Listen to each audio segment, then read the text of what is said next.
નમસ્કાર વિદ્યાર્થી મિત્રો, હું પ્રવીણ કવા ઓનલાઈન એજ્યુકેશનમાં આપ સર્વેનું હાર્દિક સ્વાગત કરું છું.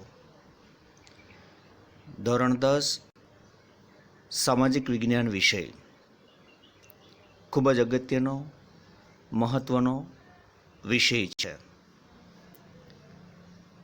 અગાઉના લેક્ચરની અંદર આપણે ભૂગોળનું પ્રથમ પ્રકરણ, અભ્યાસક્રમનું 8મું પ્રકરણ કુદરતી સંસાધનોનો અભ્યાસ કર્યો.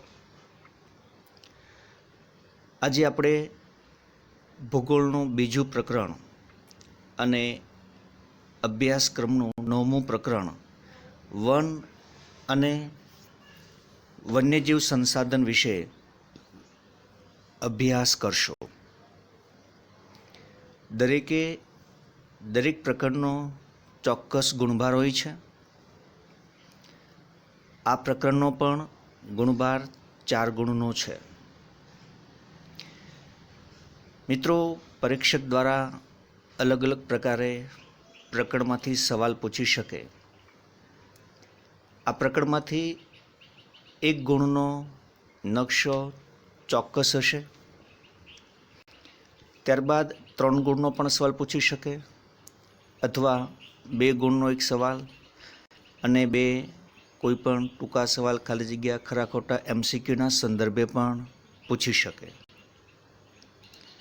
તો દરેક રીતે આ પ્રકરણ આપણે તૈયાર કરવું. 4 ગુણનો પણ સવાલ છે એ પરીક્ષક દ્વારા પૂછી શકે. આજના અભ્યાસક્રમની અંદર જંગલો કોને કહેવાય, જંગલોનું વર્ગીકરણ, તેના પ્રકાર, નિર્વનીકરણ અને વન સંરક્ષણ અંગેના ઉપાયો વગેરે મુદ્દાઓનો અભ્યાસ કરશો.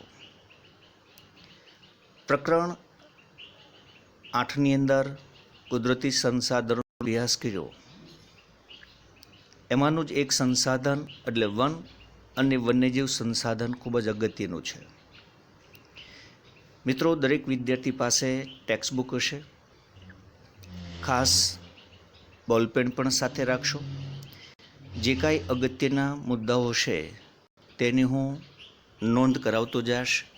તમે તમારી બુકની અંદર તેની વિશેષ નોંધ કરશો. અહીંયા જે હાઇલાઇટ કરેલા જે શબ્દો દેખાય છે અગત્યના શબ્દો છે અથવા તો સવાલ સૂચવે છે. પરીક્ષક દ્વારા જરૂરી નથી કે સીધા મિત્રો છે સ્વાધ્યાયના બેઠા સવાલો મૂકી શકે, વચ્ચેથી પણ પૂછી શકે. તો એવા સંદર્ભે તમારી માટે એ ખૂબ જ મહત્ત્વના રહેશે. તો ચાલો અભ્યાસક્રમમાં વન્યજીવ સંસાધન શીર્ષકની બાજુમાં 4 ગુણ લખી નાખજો. તેનો ગુણભાર છે. મિત્રો, પ્રથમ લાઈનમાં જ શોર્ટ સવાલ છે કે માનવનું અસ્તિત્વ, પ્રગતિ, વિકાસ કોને આભારી છે? તો મિત્રો, એના જવાબની અંદર આવશે સંસાધનોને આભારી. શબ્દને બોક્સ પણ કરજો, સંસાધનોને આભારી. પ્રાચીન સમયથી મિત્રો આપણે આદિકાળથી કુદરત પાસેથી અનેક ચીજો પ્રાપ્ત કરતા આવ્યા છે અને એ ચીજો પ્રાપ્ત કરી મોટાભાગની આપણી જરૂરિયાતો આપણે પૂર્તિ કરતા આવ્યા. એમાંનું એક મહત્વનું સંસાધન એટલે જંગલ. અનેક પ્રકારની ઔષધિઓ આપણને મળે છે. અનેક પ્રકારના કિંમતી લાકડાઓ પણ પ્રાપ્ત થાય છે અને પ્રત્યક્ષ પરોક્ષ રીતે ઉદ્યોગો માટે પણ કાચો માલ આપે છે. એ દ્રષ્ટિએ જંગલોનું મહત્ત્વ અનેરું છે. અહીંયા જંગલોનો મિત્રો સામાન્ય અર્થ આપ્યો છે કે જંગલો એટલે આવી મિત્રો જે શબ્દો છે તમને સંકલ્પનાની અંદર પરીક્ષક દ્વારા પૂછી શકે. એટલે ખાસ આવા શબ્દો પર વિશેષ ધ્યાન આપો. જંગલોનો સામાન્ય અર્થ વૃક્ષો, ઝાખરા, કે ઘાસનો સમુચ્ચ વિસ્તાર, જેને આપણે જંગલ કહીએ છીએ. બીજો પણ સામાન્ય અર્થ એવો થાય કે વૃક્ષ આચ્છાદિત વિસ્તાર, એની પણ મિત્રો આપણે જંગલ કહી શકીએ. પછી એક અગત્યની સંકલ્પના છે. ત્રીજી લાઈન મધ્યમાં મિત્રો શબ્દને બોલપેનથી બોક્સ કરીએ, કુદરતી વનસ્પતિ. સંકલ્પના તરીકે પૂછી શકે કુદરતી વનસ્પતિ, તો એના આન્સરમાં આવે કે કુદરતી વનસ્પતિમાં એ જ વનસ્પતિને સમાવી શકાય જેનો ઉછેર માનવની સહાય વિના કુદરતી અવસ્થામાં થયો હોય, તેને કુદરતી વનસ્પતિ કહે છે. આ કુદરતી વનસ્પતિની મિત્રો સંકલ્પના થઈ. પછી એક શબ્દ મેં હાઇલાઇટ કરેલો છે, એ શોર્ટ સવાલ બને કે કોને અક્ષત વનસ્પતિ કહે છે. તો આ ટૂંકા સવાલનો મિત્રો જવાબ આવા પ્રકાર બને કે જેનો ઉછેર માનવીની સહાય વિના કુદરતી રીતે થયો હોય તેને અક્ષત વનસ્પતિ કહે છે. જો શોર્ટ સવાલમાં પણ આન્સર એનો એ, સંકલ્પના કુદરતી વનસ્પતિ એમાં પણ આન્સર એ, તો ઘણીવાર આવા પ્રકારે સવાલ અલગ હોય, આન્સર એક જ હોય, આવું પણ બની શકે. એટલે ખાસ આપણાથી ભૂલ ન થાય એનું ખાસ ધ્યાન રાખવું. એના પછી પણ મિત્રો શોર્ટ સવાલ છે કે ભારતમાં આ પ્રકારની વનસ્પતિ એટલે અક્ષત વનસ્પતિ અથવા કુદરતી વનસ્પતિ હવે માત્ર ક્યાં જોવા મળે છે. મિત્રો આમ તો અન્ય પ્રદેશોમાં પણ છે. અહીંયા સમજવા માટે 3 સ્થળો આપણને આપ્યા છે, 3 નંબર આપી દઈએ. હિમાલય, સુંદરવન અને થરના રણના દુર્ગમ વિસ્તારોમાં જોવા મળે છે. દુર્ગમ એટલે મુશ્કેલ.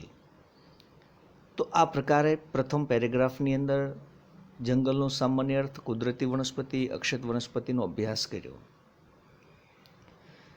ત્યારબાદ જંગલોનું વર્ગીકરણ. તો મિત્રો જંગલોનું વર્ગીકરણ અલગ અલગ પ્રકારે થતું હોય છે, વિવિધ દ્રષ્ટિએ થતું હોય છે. ધોરણ 9માં આપણે આબોહવાના આધારે જંગલના પ્રકાર અભ્યાસ કર્યો. અહીં આપણે મિત્રો છે એ 3 બાબતોના આધારે જંગલોના 3 પ્રકાર વિશે અભ્યાસ કરીએ, તો કે વહીવટી,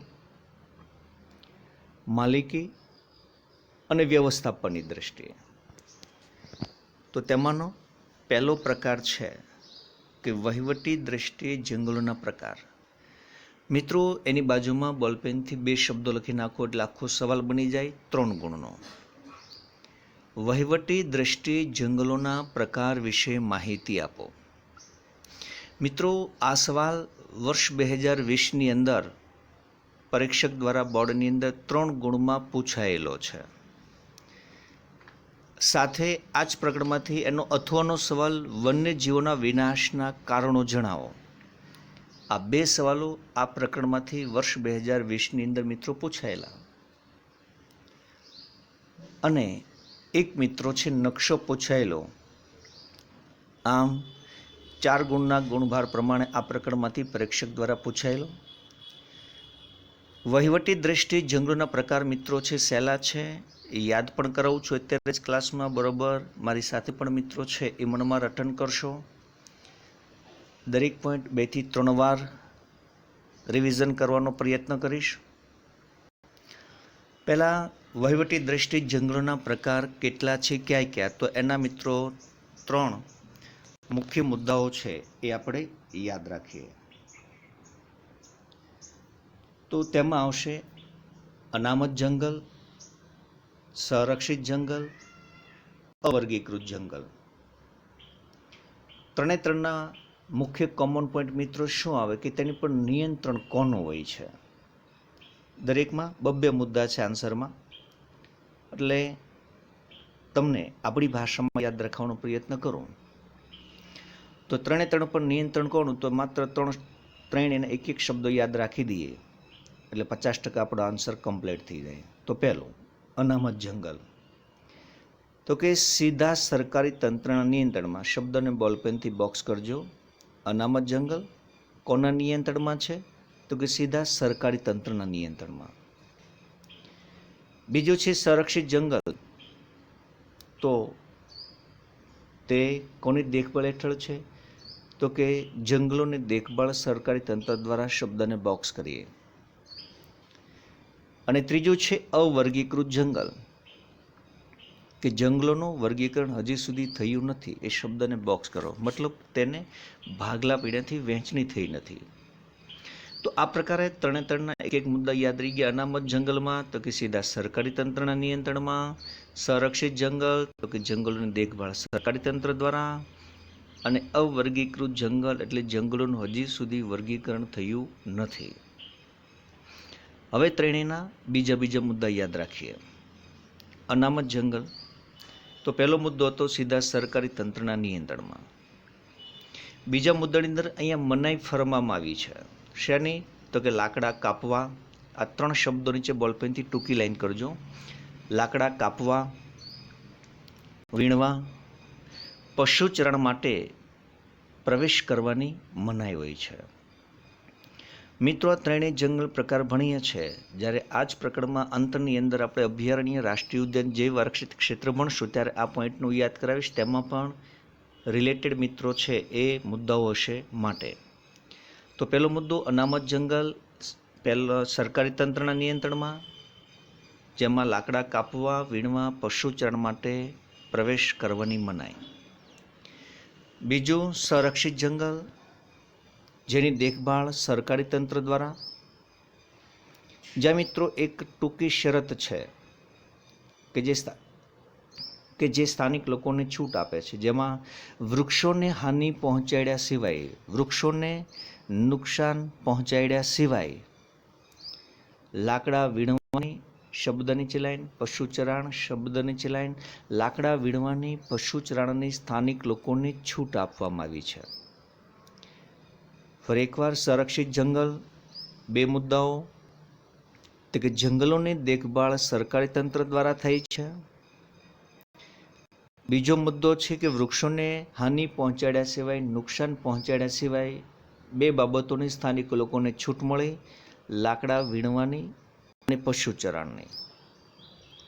ત્રીજો મુદ્દો છે અવર્ગીકૃત જંગલ,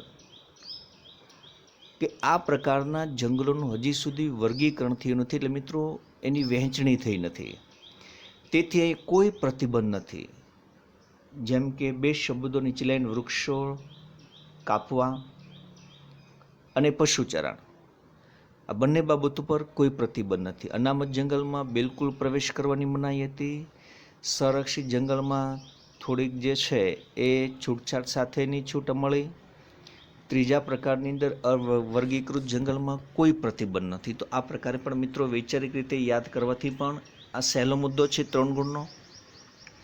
ખાસ લેક્ચર પૂરો થયા બાદ 2 વાર વાંચી અને તમારા ટેક્સ્ટબુકની અંદર જોઈ વાંચી અને ફેરબુકની અંદર 2 વાર જોઈ આવીને મિત્રો નોંધ કરશો તો તમને ચોક્કસ યાદ રહી જશે, તમારો આત્મવિશ્વાસ પણ વધશે.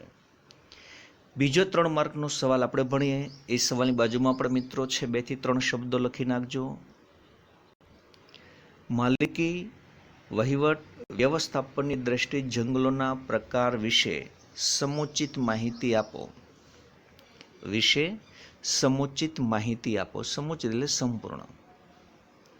પહેલી લાઈનમાં પણ મિત્રો સવાલ તરીકે હાઇલાઇટ કરેલો શબ્દો છે, તેમાં પણ 2 શબ્દો લખાવું છું.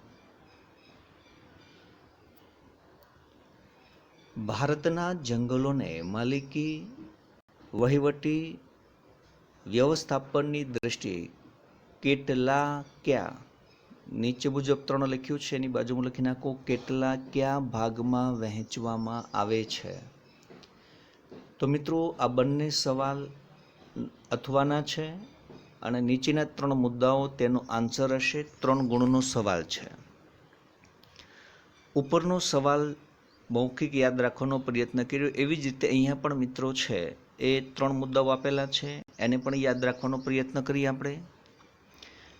તો 3 મિત્રો મુખ્ય મુદ્દાઓ કયા?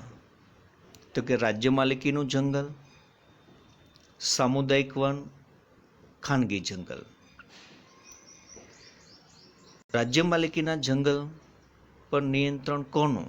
તો એ શબ્દને બોક્સ કરી નાખીએ. નિયંત્રણ રાજ્ય કે કેન્દ્ર સરકારનું. રાજ્ય માલિકીના જંગલ પર નિયંત્રણ કોનું?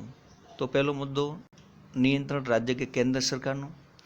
પછી સામુદાયિક વન પર નિયંત્રણ કોનું? તો સ્થાનિક સ્વરાજની સંસ્થાઓ. શબ્દને બોક્સ કરજો, સ્થાનિક સ્વરાજની સંસ્થાઓનું. ખાનગી જંગલ છે તો ખાનગી જંગલની અંદર માલિકી કોની? તો કે વ્યક્તિગત માલિકી. શબ્દને બોક્સ કરજો.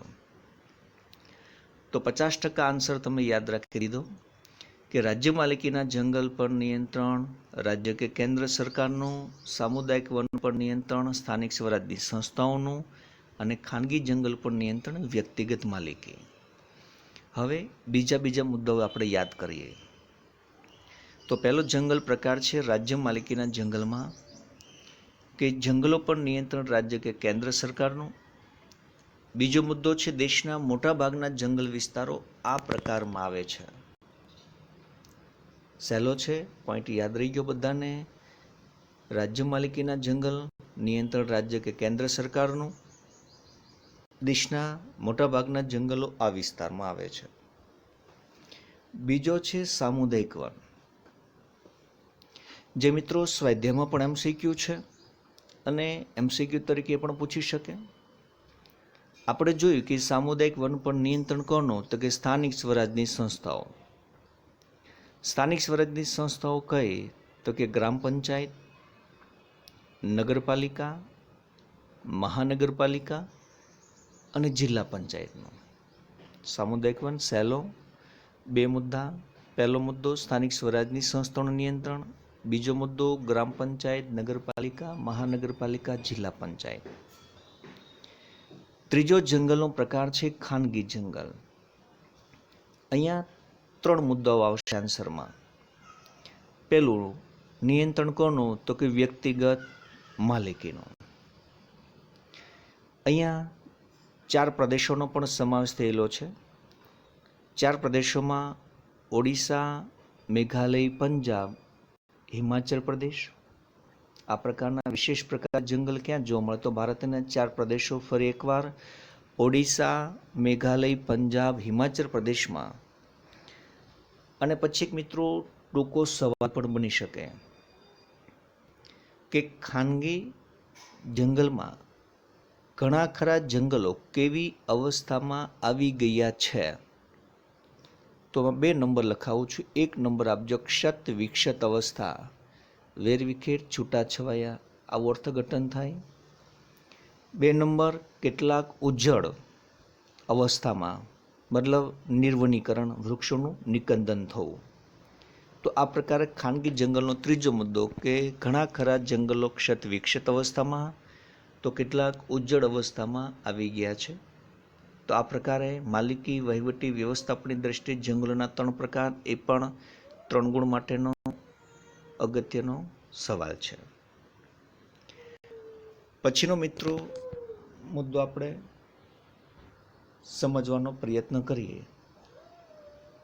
નિર્વનીકરણ યાની કે જંગલ વિનાશ વિશે માહિતી આપો.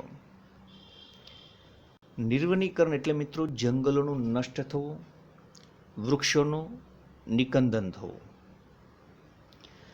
આજકાલ આપણે જોઈ રહ્યા છીએ કે ખૂબ જ ઊંચા દરે નિર્વનીકરણ થઈ રહ્યું છે. જે સમસ્યા માત્ર આપણા દેશની જ નહીં, સમગ્ર વિશ્વની મિત્રો મુખ્ય સમસ્યા પૈકીની એક સમસ્યા છે. કારણ કે વૃક્ષ એ જ પ્રાણવાયુ, અંગારવાયુને સંતુલિત કરવાનું કાર્ય કરે છે. એટલે વિશ્વના તમામ દેશો માટેની સમસ્યા છે નિર્વનીકરણ. માનવી ઘણો બધો વિકાસ સાધે છે, પ્રગતિ કરે છે, પરંતુ એ પર્યાવરણના ભોગે કરે છે, વૃક્ષોનું નિકંદન કરે છે. જોકે કુદરતી રીતે પણ ઘણીવાર વૃક્ષો પોતાની આપમેળે નાશ પામે છે, પરંતુ એ માનવીના હસ્તક્ષેપથી થતા વિનાશની તુલનામાં કરીએ તો ન ગણીએ એટલે સામાન્ય.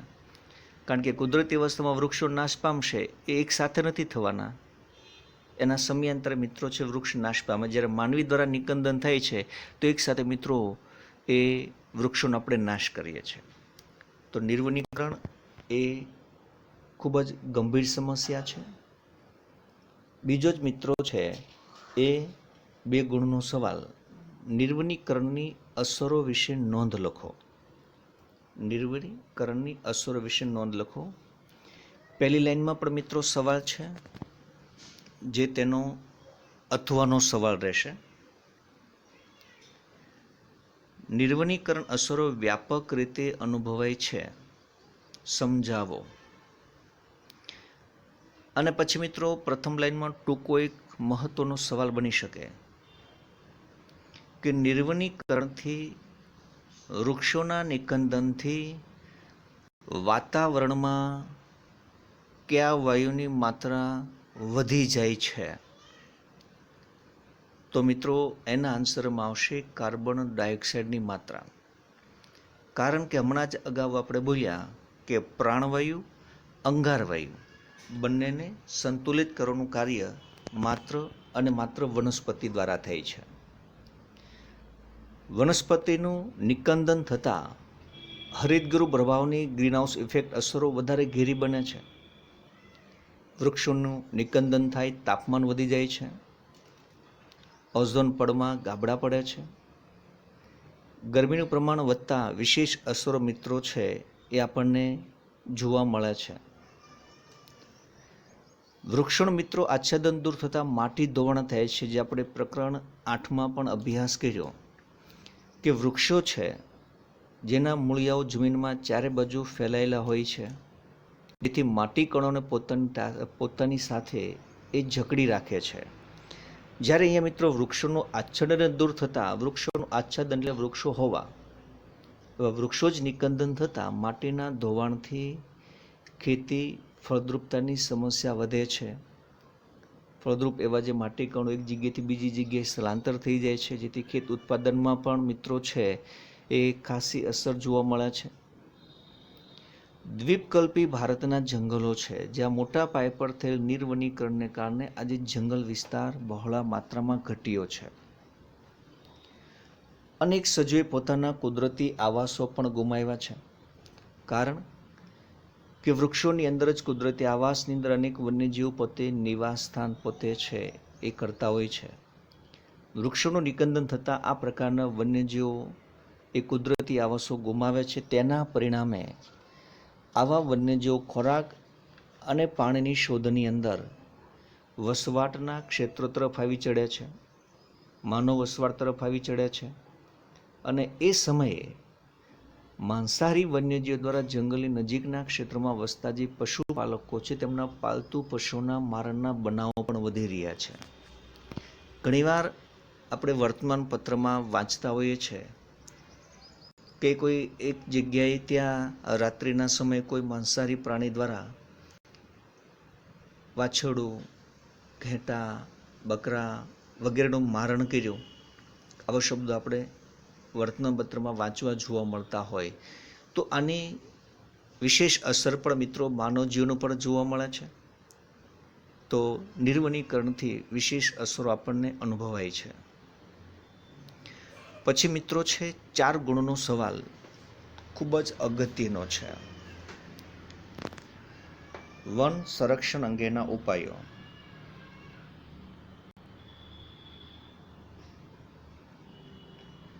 જેની અંદર કુલ 10 મુદ્દા આપેલા છે. વન સંરક્ષણ અંગેના ઉપાયો. અહીંયા કુદરતી સંપત્તિની જાળવણી કરવાની વાત કરી છે અને તમારા હાથમાં રહેલું ટેક્સ્ટ બુક છે. સામેના પેજમાં 69માં પેજમાં નીચે વન્યજીવ સંરક્ષણ માટેના ઉપાયો. જો મિત્રો આ બંને સરખા લાગતા મિત્રો છે એ સવાલો, પરંતુ બંનેમાં તફાવત છે. પ્રથમ સવાલ વન સંરક્ષણ એટલે વનસ્પતિના સંરક્ષણની વાત થઈ, અને સામેના પેજમાં વન્યજીવ સંરક્ષણ એટલે પ્રાણીઓના સંરક્ષણની વાત થઈ. ઘણીવાર વિદ્યાર્થીઓ ભૂલમાં એકાબીજીના આન્સર એકાબીજીમાં લખાઈ જતા હોય છે. આવું ન બને તે માટે ખાસ તકેદારી રાખે. તો ચાલો મિત્રો 4 ગુણનો સવાલ, વન સંરક્ષણ અંગેના ઉપાયો વર્ણવો. 10 મુદ્દા આપેલા છે કે કેવી બાબતોને ધ્યાનમાં રાખવાથી આપણે વનસ્પતિનું રક્ષણ કરી શકીએ, સંરક્ષણ કરી શકીએ. તો મિત્રો આપણને ખ્યાલ છે પ્રાચીન સમયથી આપણે લાકડાનો બહોળા માત્રામાં ઉપયોગ કરતા આવ્યા છે બળતણ તરીકે કે અન્ય ઉદ્યોગોમાં વૃક્ષોનું નિકંદન કરતા આવ્યા છે. બહેતર છે કે તેમાં લાકડાના વિકલ્પે વાપરી શકાય તેવી સામગ્રી માટે સંશોધનો હાથ ધરવા જોઈએ. તો મિત્રો આજે 21મી સદીમાં આપણે એ પ્રકારના વિકલ્પ શોધી લીધા છે. તેના કારણે લાકડાનો વપરાશ ઘટશે. લાકડાનો વપરાશ ઘટશે તો આપોઆપ મિત્રો છે વનસ્પતિ બચશે, વન બચશે અને કુદરતી સંસાધન એવું જંગલ મિત્રો છે એ બચશે. પરંતુ ઘણીવાર મિત્રો વિકાસ માટે, જરૂરિયાત માટે, કોઈ પણ નિર્માણ કાર્ય માટે અનિવાર્યપણે વૃક્ષો કાપવા પડે તો તેની જગ્યાએ નવા એ જ પ્રજાતિના વૃક્ષો વાવવા જોઈએ. એનાથી થોડે દૂર અથવા તો જે તે વિકલ્પ તરીકે મળેલી જગ્યા પર વાવવા જોઈએ. આપણે જોઈએ છે કે માનવ વસ્તી વધી, પરિવહનના માધ્યમો, સાધનો વધ્યા, તેથી સ્ટેટ હાઈવે, નેશનલ હાઈવે ખૂબ જ પહોળા કરવાની જરૂરિયાત ઉદ્ભવી. તો એવા સમયે રસ્તામાં અનેક પ્રકારના એ વૃક્ષો હોય છે તેને અનિવાર્યપણે આપણે દૂર કરવા પડે છે. તો એવા વિકાસ માટે એ વૃક્ષોને આપણે દૂર કરીએ છીએ તો અન્ય જગ્યાએ એ જ પ્રજાતિના નવા વૃક્ષ વાવવા જોઈએ, જેથી એ કુદરતી મિત્રો છે સંપત્તિ જળવાઈ રહે. સાથે એ બાબતનો પણ ખ્યાલ રાખવાનો છે કે જે અપરિપક્વ વૃક્ષો છે તેના કાપવા પર સંપૂર્ણ પ્રતિબંધ પણ મૂકવો. જે ઉદ્યોગો જંગલોમાંથી કાચો માલ મેળવે છે તેને ભવિષ્યની જરૂરિયાત સંદર્ભે વનીકરણ માટે ફરજ પાડવી જોઈએ. કે પ્રત્યક્ષ પરોક્ષ રીતે ઘણા બધા ઉદ્યોગો છે જે જંગલોમાંથી કાચો માલ મેળવે છે, જેને કારણે વન સંપત્તિનું મિત્રો ધ્વંસ થઈ રહ્યું છે. તો બહેતર છે કે એ જ રીતે અન્યત્ર એ વૃક્ષારોપણ કરે, વનીકરણ કરે, તે માટે વિશેષ ફરજ પાડવી. ઇકો ટુરિઝમના વિકાસના નામે જંગલની સ્થિતિ ન જોખમાય તે માટે કડક તેનું નિયમન પણ કરવું જોઈએ, નિયમો પણ કડક બનાવવા. સ્થાનિક લોકોમાં આ અંગે વ્યાપક જનજાગૃતિના કાર્યક્રમોનું આયોજન કરવું જોઈએ. જ્યાં સુધી મિત્રો લોક જાગૃતિ નહીં હોય ત્યાં સુધી એ કોઈપણ પ્રકારની બાબતના સંરક્ષણમાં આપણે સફળતા પૂર્ણપણે પ્રાપ્ત કરી શકતા નથી. તો સ્થાનિક લોકોમાં એ અંગે જાગૃતતા તે માટે વિશેષ પ્રકારે જુદા જુદા કાર્યક્રમો, શાળા કક્ષા, કોલેજ કક્ષાના પાઠ્યક્રમોની અંદર મિત્રો છે વન સંરક્ષણની વિશેષ જરૂરિયાત સમજાવી. કારણ કે બાળક આવતીકાલનું ભવિષ્ય છે. બાળકના વિચારો અંદર આ પ્રકારના ઉચ્ચ વિચારોનું બીજારોપણ કરવામાં આવે તો ભવિષ્યમાં વટવૃક્ષ બને છે. મતલબ અન્ય લોકોને, સમાજના લોકોને જાગૃત કરવા માટે એ મહત્વનું માધ્યમ બને છે. માટે શાળા કોલેજની અંદર પાઠ્યક્રમમાં આ પ્રકારના વન સંરક્ષણ માટેની જરૂરિયાત સમજાવી. ઘાસચારો બળતણ માટે આપણે સામાજિક વનીકરણ, કૃષિ વનીકરણને આયોજનબદ્ધ પ્રોત્સાહક પગલાં ભરી સઘનપણે વિસ્તારવા જોઈએ. સામાજિક વનીકરણનો આન્સર મિત્રો છે ટેક્સ્ટ બુકમાં નથી, ભૂતકાળની અંદર પરીક્ષક દ્વારા 2 ગુણમાં પૂછાયેલો છે. સામાજિક વનીકરણ એટલે કે જાહેર સ્થળો, સરકારી ઓફિસોના પરિસરો, નદી કિનારાના વિસ્તારો, રસ્તાની બંને બાજુની ખુલ્લી સાઈડ કે શાળાના પરિસરની અંદર વિદ્યાર્થીઓ અને સમાજના લોકોને સહભાગી બનાવી જે વનીકરણ કરવામાં આવે, વૃક્ષારોપણ કરવામાં આવે તેને આપણે સામાજિક વનીકરણ તરીકે ઓળખી શકીએ. પછીના મુદ્દામાં કે બળતણની જરૂરિયાતમાં લાકડાના વપરાશને બદલે, જેમ હમણાં ઉપર કહ્યું કે આજના સમયે આપણે બિન પરંપરાગત ઉર્જા સ્ત્રોતોની શોધ થઈ ચૂકી છે, તો લાકડાની જગ્યાએ મિત્રો છે સૌર ઉર્જા, કુદરતી ઉર્જા કે અન્ય માધ્યમોનો પણ બહોળા માત્રામાં આપણે ઉપયોગ કરીએ. વન સંસાધનોનો કરકસર પણ ઉપયોગ કરીએ, જરૂરિયાત પૂરતો જ ઉપયોગ કરીએ. એમાં પણ ઘણીવાર ખાસ કરીને આપણે જોઈએ કે કીટકોથી ક્ષતિગ્રસ્ત થયેલા વૃક્ષોને દૂર કરવાથી અન્ય તંદુરસ્ત વૃક્ષોના વિકાસની પ્રક્રિયા ઝડપી બને છે. ઘણીવાર આપણે વૃક્ષ છોડની અંદર જોઈએ તો ડાળીની આજુબાજુ સફેદ જીવાત થઈ ગઈ હોય, પાન જે છે એ ખવાઈ ગયેલા હોય, જે બાજુના સારા વૃક્ષને પણ મિત્રો નુકસાન કરે. એવું આ ટેક્સ્ટ બુકની અંદર આપવામાં આવ્યું છે. મારા વિચારો મિત્રો રજૂ કરો તો આવા કીટકોથી ક્ષતિગ્રસ્ત થયેલા વૃક્ષોને દૂર કરવાની વાત કરી, પરંતુ મારા અંગત મંતવ્યો પ્રમાણે એ વૃક્ષને દૂર ન કરાય, કારણ કે આજે આપણે 21મી સદીમાં છે.